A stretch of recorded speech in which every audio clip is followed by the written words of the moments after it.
오늘 이 시간 우리에게 주시는 하나님 말씀은 신약성경 누가복음 24장입니다.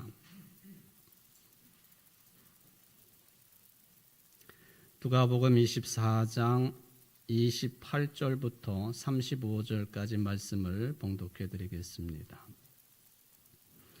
그들이 가는 마을에 가까이 가매 예수는 더 가려 하는 것 같이 하시니 그들이 강권하여 이르되 우리와 함께 유하사이다.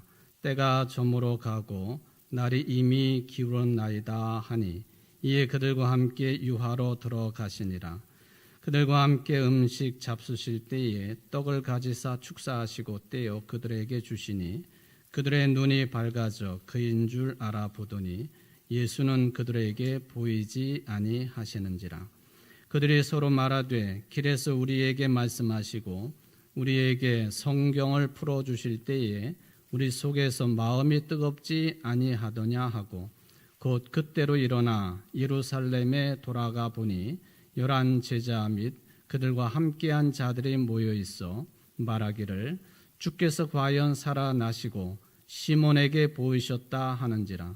두 사람도 길에서 된 일과 예수께서 떡을 떼심으로 자기들에게 알려주신 것을 말하더라. 아멘. 이는 하나님의 말씀입니다. 하나님께 감사합니다. 미리 죄송한 말씀드립니다. 오늘 설교 성찬이 있어서 조금 늦게 끝나겠죠. 좀 자리를 떠야 되시는 분들 미안하게 생각하지 마시고 볼일 보고 오시고 그러셔도 되겠습니다. 오늘 주연절 6번째 주일 그리고 성찬이 베풀어주는 거룩한 주일입니다. 언젠가도 말씀드린 것처럼 이 설교는 보이지 아니하는 주님의 말씀의 시간이고 성찬은 보이는 말씀의 시간입니다. 보이지 않는 주님, 또 보이시는 주님 모셔드리는 복된 말씀의 시간 되시기를 주의 이름으로 축원을 드립니다. 지금부터 2000년 전에는요, 예수 믿는 기독교인들이 아직도 스스로를 유대교인이라고 생각했던 흔적들이 굉장히 많이 남아 있습니다. 왜 그러냐 하면은 구약 성경에서 예언이 되었던 메시아 그리스도가 자기들이 믿는 예수님이 그리스도이시라고 하는 신앙을 가지고 있었기 때문에 기독교는 유대교를 깨트리거나 부정하는 것이 아니라 바로 메시아가 오심으로 인하여서 유대교의 신앙과 교리가 완성이 되었다고 하는 그런 믿음을 그때 그리스도인들도 소유하고 있었기 때문에 그렇다 하는 거예요. 그래서 저들은 어느 때까지는 아마도 서기 90년경에서 100년까지는 유대교의 안식일을 지켰습니다. 그리고 계속해서 서기 70년경에 성전이 무너져 내렸는데 그때까지는 성전 출입을 했고요. 그리고 그 이후에는 회당이 생겼기 때문에 회당 출입을 했습니다. 사도 바울이 회당 중심으로 복음을 전했다고 하는 것이 그런 흔적이 되겠습니다. 유대교의 관습을 지켰고 또 율법을 지켰고 할례도 행했습니다. 단 유대교와 차이가 있다고 한다면 안식일, 즉 금요일 해질 무렵부터 토요일 해질 무렵에도 같이 들락거리기도 했지만 다음 날, 즉 주일이죠, 일요일이죠. 이른 아침이나 늦은 저녁에 자기들끼리 또 모였다는 거예요. 이게 이제 초대교회 그리스도인들의 모임, 예배의 특징이었습니다. 추가적으로 더 모였었다 그런 얘기죠. 그러다가 시간이 지나면서 유대교가 그리스도인들을 아주 심각하게 배척을 하기 시작을 하고 그리고는 얌니아 회의에서 구약성경 39권이 정경으로 채택이 되므로 성경 중심의 교회가 율법 중심의 교회로 변질되면서 복음을 아주 극렬하게 배척을 합니다. 그러니까 어쩔 수 없이 그리스도인들 생각에 유대교는 우리하고 근본적으로 다른 종교다라고 하는 인식이 생기기 시작을 했습니다. 그래서 유대교인들의 모임에 가지 아니하고 그리스도인들만의 주일 예배를 따로 드리기 시작을 했습니다. 기독교의 특징이 있어야 되기 때문에 주일 예배와 함께 수요일과 금요일에도 금식을 하고 참회를 했습니다. 금요일은 당연히 예수님이 돌아가신 날이기 때문에 모이는 거고요. 수요일은 왜 모였을까? 그 이유가 명확하지는 않지만은 이런 해석에 저는 동감을 가지고 있습니다. 뭐냐 하면은 유대교가 안식일도 모이지만은 이 사람들도 일주일에 2번 월요일과 목요일에 금식을 했습니다. 주중에 2번 금식을 했다 하는 그런 표현이 나와 있지 않습니까? 그러니까 똑같이 할 수는 없고 수요일에 모이고 예수님이 돌아가신 금요일에 금식하고 회개하는 그런 모임을 갖게 되었다 하는 거죠. 여러분 주일 예배만 참석하시는 여러분들 수요 예배도 열심히 나오세요. 대답을 안 하시니까 어쩔 수는 없지만 수요 예배도 열심히 나오세요. 수요일날 모임도요 2000년의 역사를 가지고 있는 거예요. 우리 그리스도인들에게. 금요 기도회 마찬가지예요. 2000년의 역사다 하는 거죠. 그런 말씀을 좀 드려봅니다. 그런데 당시에 그리스도인들이 모여서 예배를 드릴 때에는 아무나 들어와서 예배 드리지 못했습니다.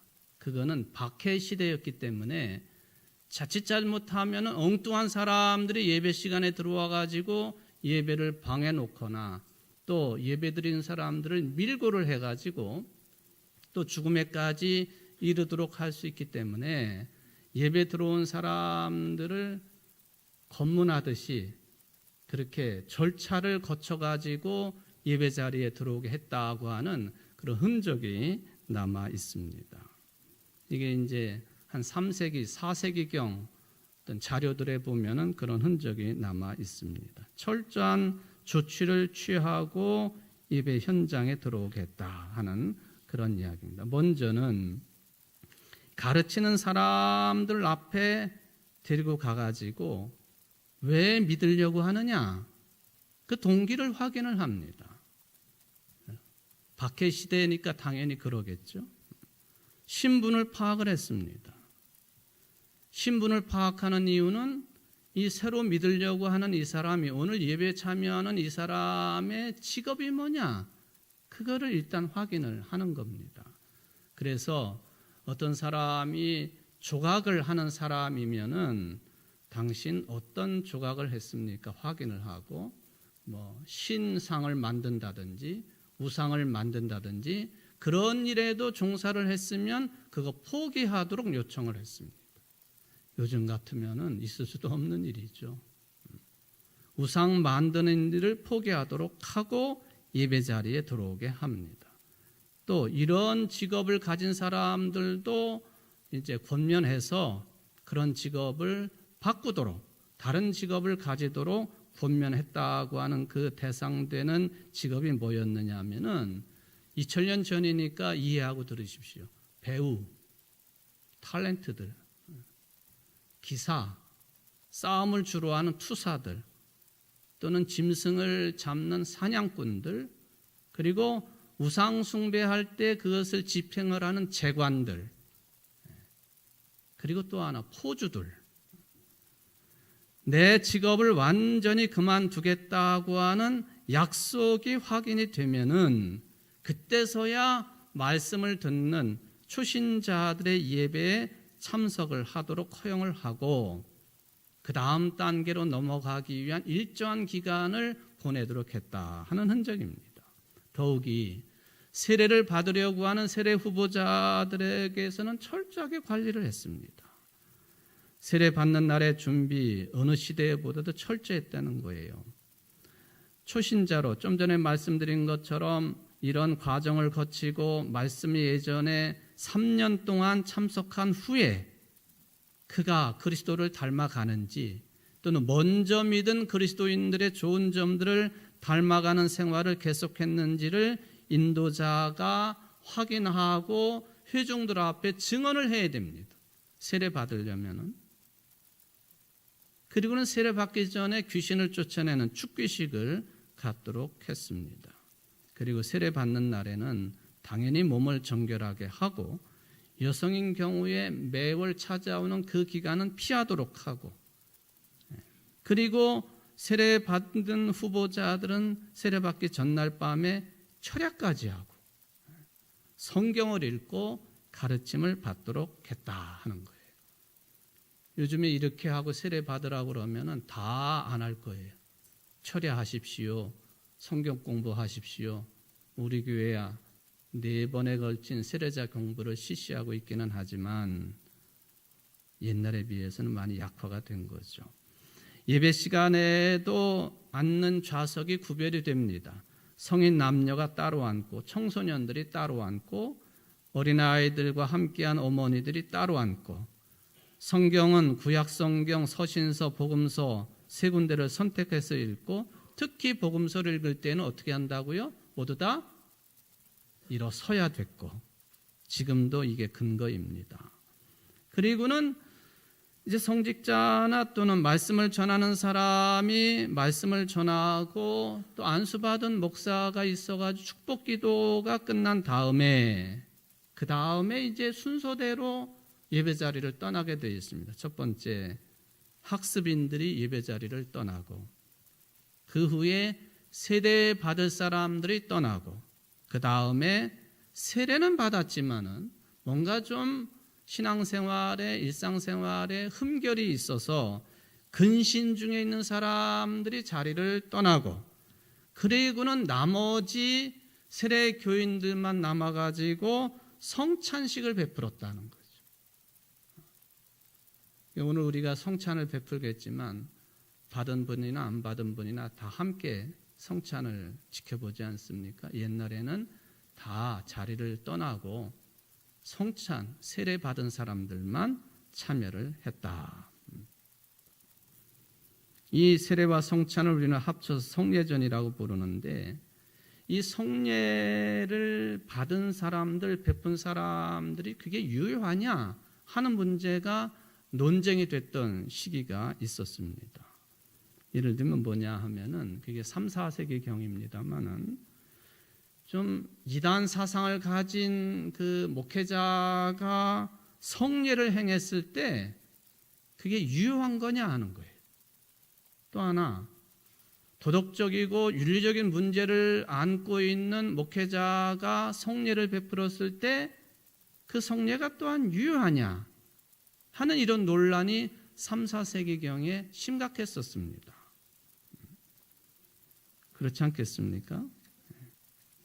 그런데 결론적으로 보면요, 그 결론을 우리 북아프리카 출신의 위대한 교부인 어거스틴이라고 하는 분이 이렇게 이야기하면서 정통교리로 확립을 합니다. 뭐냐 하면은 하나님의 은혜가 집례자의 윤리성에 따라 좌지우지된다고 주장하는 것은 하나님의 은혜를 철저하게 무시하는 것이다.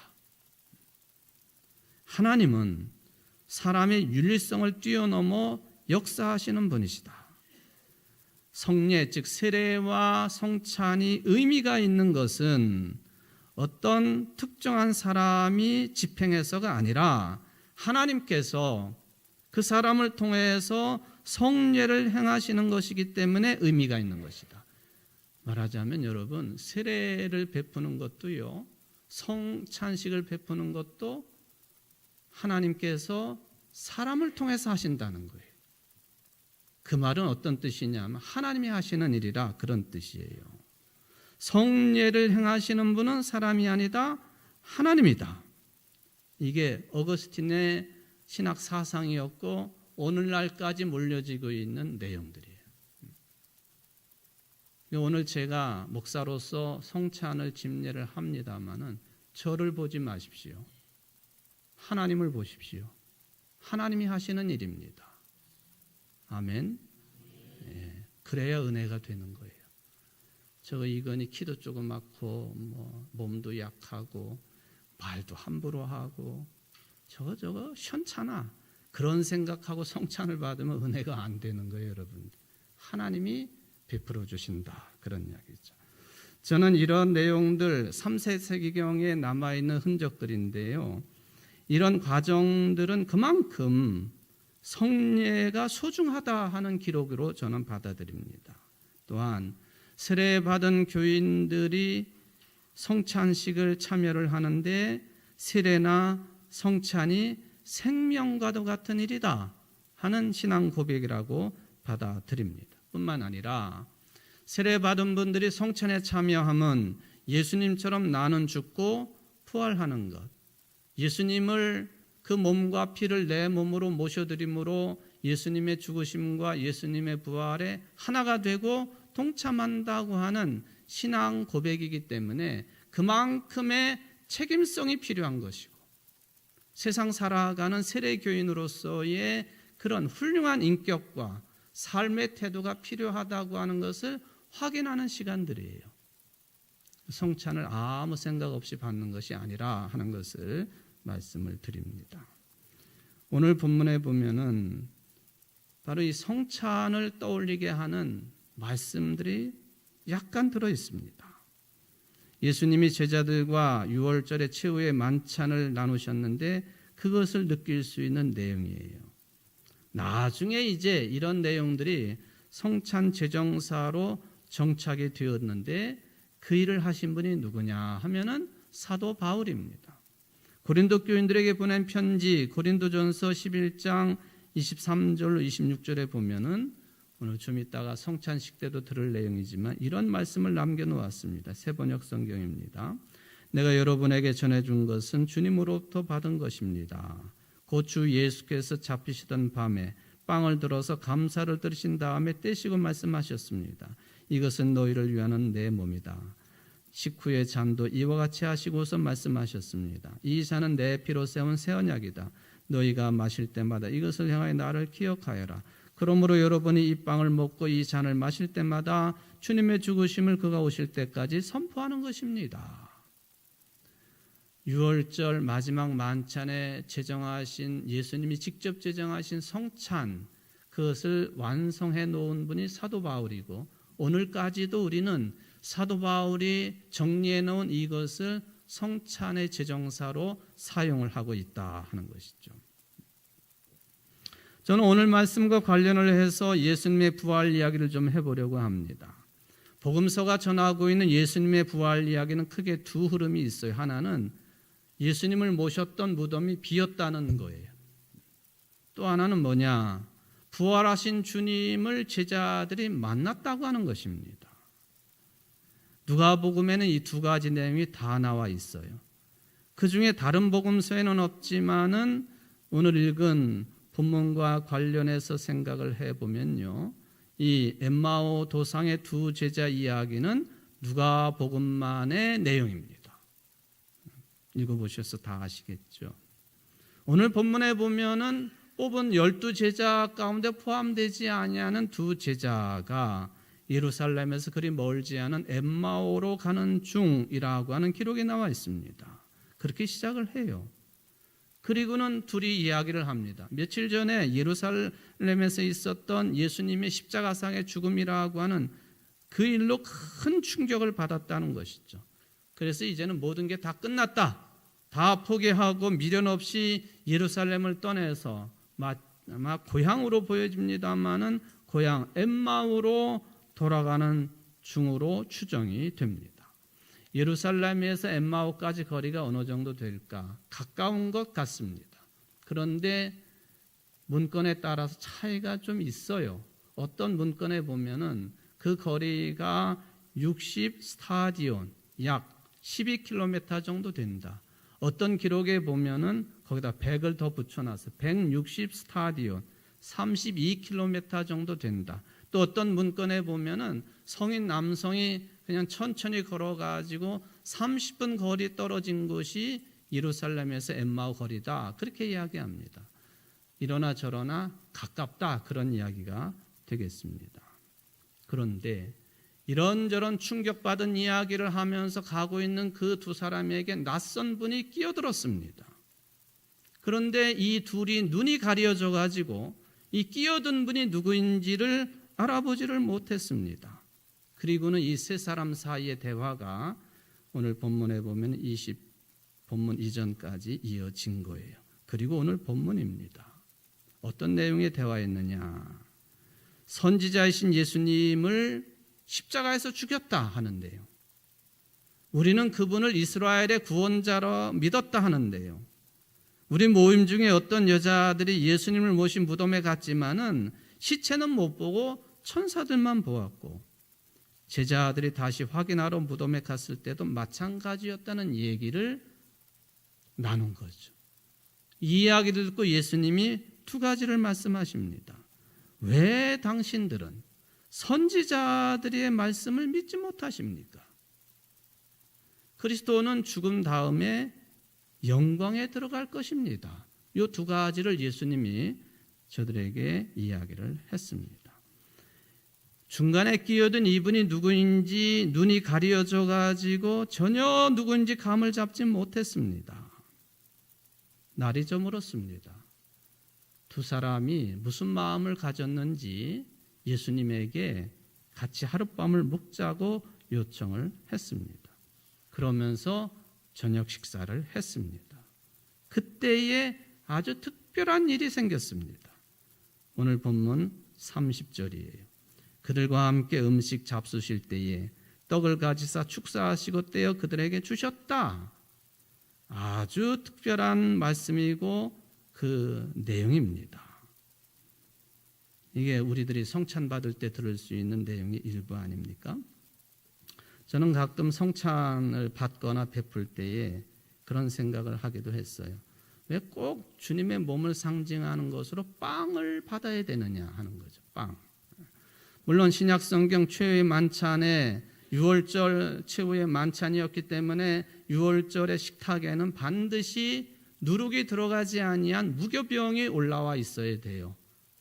부풀지 않은 빵이죠. 그리고 유월절에 마시는 포도주가 올라와 있어야 됩니다. 유월절에 먹는 어린 양 고기가 있어야 됩니다. 그리고 유월절에 먹는 쓴나물이 올라와 있어야 됩니다. 그러니까 예수님이 그 무교병을 뜯어가지고 제자들에게 나눠주신 거 아닙니까? 축사하시고. 아주 중요한 내용이죠. 물론 언젠가 한참 전에 제가 성찬 때에 이 무교병을 가지고 성찬을 집례한 적이 있었습니다. 판매를 이스라엘에서 만들어가지고 판매하는 것이라서 기억나시는 분들 그거를 쪼개가지고 이렇게 이제 모셨는데 꼭 우리나라 요즘에 에이스 크래커 같이 생겼어요. 뚝뚝뚝 쪼개집니다. 말로 있어서. 과자 같이 생겼죠. 요즘에 우리는 카스테라를 사용을 하지요. 어떤 교회는 떡을 사용하기도 하고 식빵을 잘라 사용하기도 하고 그렇습니다. 이집트 가보신 분들, 이집트 사람들도 주식이 빵입니다. 근데 빵을 뭐라고 부르느냐 하면 에이시 메라라 그렇게 불러. 에이시 또는 에이쉬 그렇게 부르는데 납작한 빵이에요. 사진 한번 보시면요. 그런데 이집트 사람들이 저게 지금 먹는 에이시 메라라라고 하는 빵이고요. 요게 빵인데요. 4,000년 전에 이집트 사람들이 먹었던 빵이에요. 그러니까 그 바로 왕의 무덤에서 발견된 4,000년 전 빵이에요. 아직도 그 모양을 유지하고 있어요. 건조한 지역이니까 저게 가능한 일이겠죠. 저런 빵을 먹다가 인류 역사에 처음으로 효모가 들어간 발효빵을 개발한 나라가 이집트예요.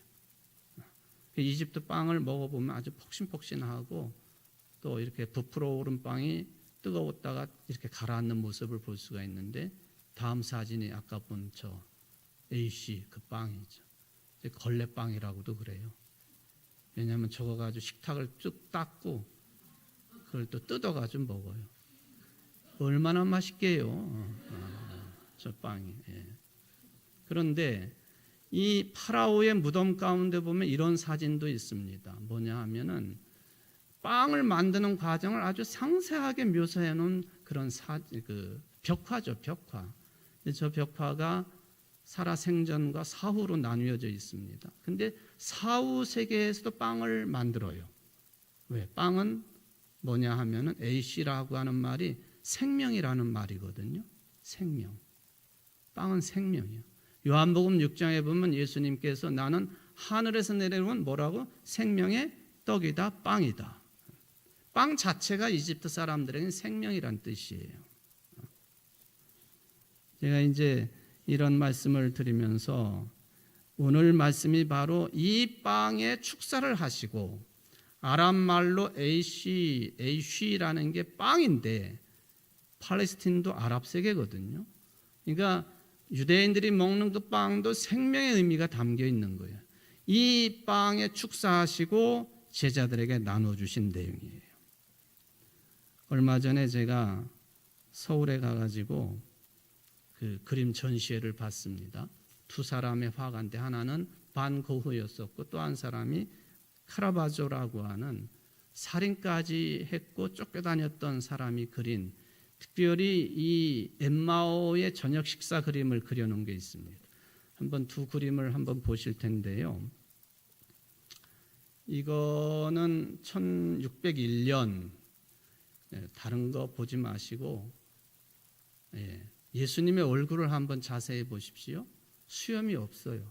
당시의 그림으로서는 상당히 경악을 불러일으킬 만한 충격적인 그림이었습니다. 수염이 없는 예수님은 상상할 수 없는 거예요. 특히 중동에서는. 그리고 얼굴이 통통해요. 지금 부활하셔가지고 제자들 2명과 엠마오 제자들 2명과 식사를 나누시는데 얼굴이 통통하세요. 빨간 표식은요, 저 제자는 가슴에 조개를 하나 이렇게 목걸이처럼 달고 있어요. 조개는요, 성지순례를 한 사람의 표식입니다. 예루살렘 갔다 왔다 그런 얘기죠. 요즘에 스페인에 어디죠? 산티아고, 거기에 상징이 조개 아닙니까? 지금도 그 상징을 가지고 있죠. 6년도의 그림이 있어요. 1606년도. 예수님의 얼굴을 보십시오. 아주 초라한 모습이에요. 힘이 다 빠진 모습. 다른 거 아무것도 없고 사람들하고 식탁하고 예수님만 보입니다. 저 때는 카라바조가 살인을 하고 쫓겨다니면서 저 그림을 그렸어요. 사람들이 평가하기를 저 예수님의 얼굴은 카라바조의 얼굴이다. 말하자면 살인자에게도 예수님은 꼭 필요하신 분이시다. 그 뜻을 담긴 그림이라고 해석이 되어질 수 있습니다. 저는 이 6년도에 그린 이 그림을 보면서요, 이런 질문을 심각한 질문이지만 해봅니다. 도대체 하나님은 누구이신가? 하나님은 정말로 계신가? 이 질문입니다. 카라바조가 살인을 하고 도망다니면서 부활하신 예수님의 얼굴을 자기 얼굴로 그려놓았다고 하는 그 의미가 정말로 하나님은 계신가? 누구이신가? 그 질문 가운데 이 그림을 그렸다는 거죠. 충청도식으로 말하면 하나님이 누구요? 하나님이 계신겨? 안 계신겨? 여러분들 중에도 혹시 그런 생각하시고 교회 들락거리시는 분 계신가요? 하나님이 계시다. 이것은 소위 유실론적인 입장이죠. 하나님이 계시지 않는다. 무신론적인 입장이죠. 그런데 세 번째는요, 우리 인간은 하나님이 존재하시는지 존재하지 않는지 도무지 알 수 없다. 이런 주장을 하는 현대인들이 너무 많아요. 그리스도인들 가운데도. 이거를 신학 표현으로 뭐라고 그러느냐 하면은 불가지론자, 그렇게 부릅니다. 계신지 안 계신지 모른다. 불가지론. 카라바조가 이런 핵심을 가지고 우리에게 묻는 거예요. 하나님이 누구이신가?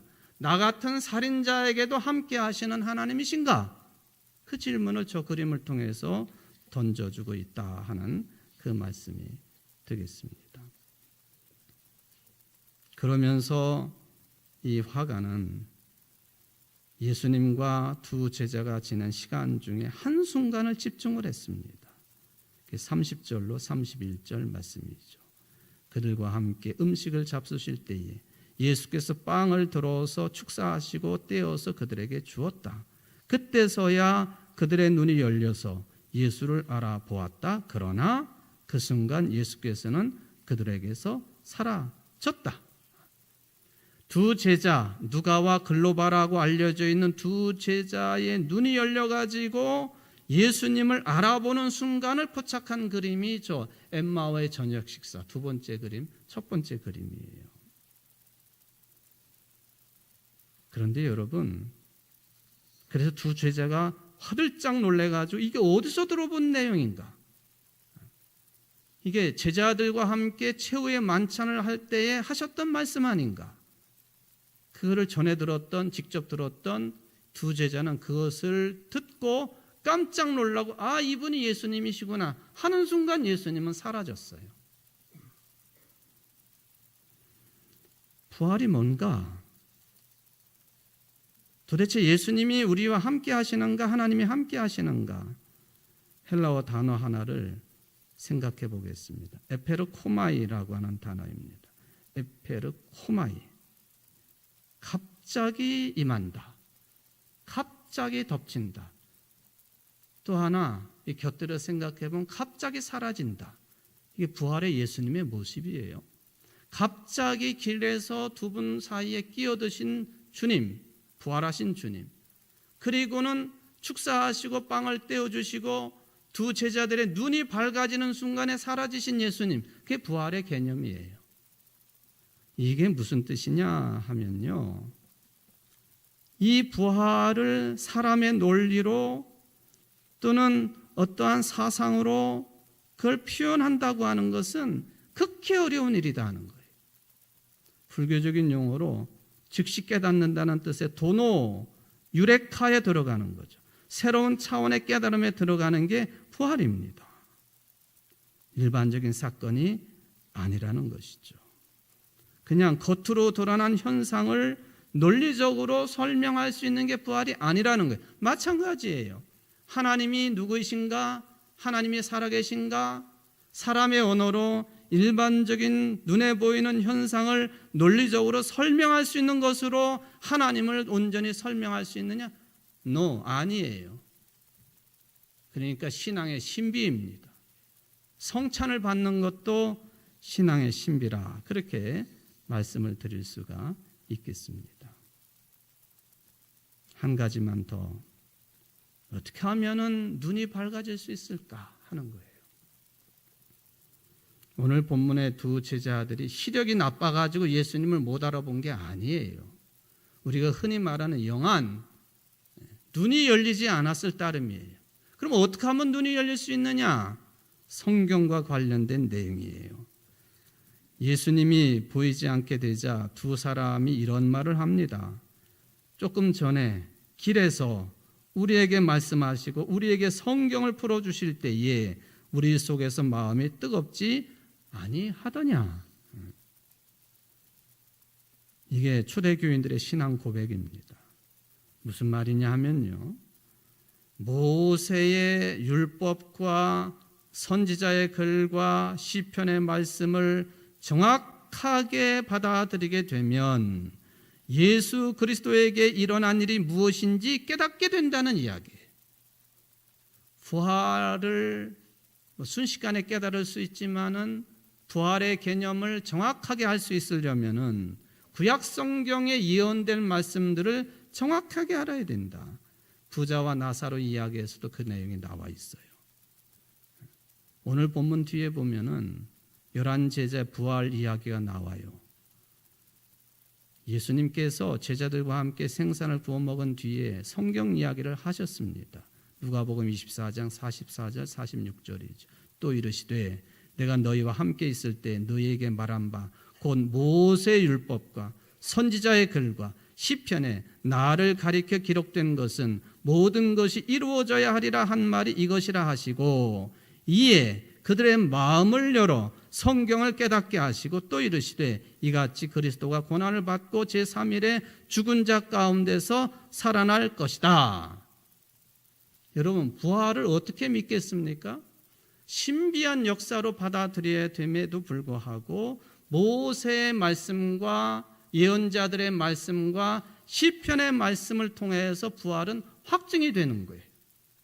믿으시는 여러분들 되시기를 바랍니다.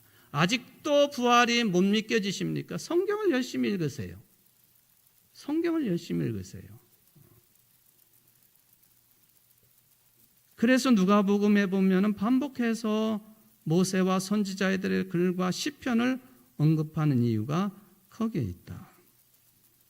여러분, 아직도 영혼의 눈이 닫혀져 있습니까? 성경과 가까운 생활을 하십시오.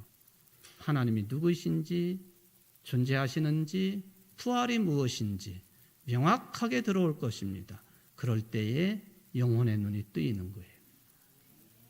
그렇게 되자 예수님은 사라지셨어요. 영혼의 눈이 뜨인 사람은 예수님이 사라져도 그리스도인입니다. 부활을 증언합니다. 오늘 성찬이 보이는 예수님을 모시는 영안이 띄어진 놀라운 시간 되시기를 주의 이름으로 축원을 드립니다. 자비하신 하나님 아버지, 오늘 보이지 않는 주님의 말씀을 들었습니다. 또 곧 이어서 보이는 주님을 우리의 몸으로 모셔드립니다.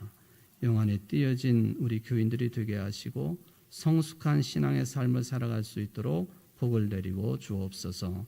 예수님의 이름으로 기도하옵나이다. 아멘.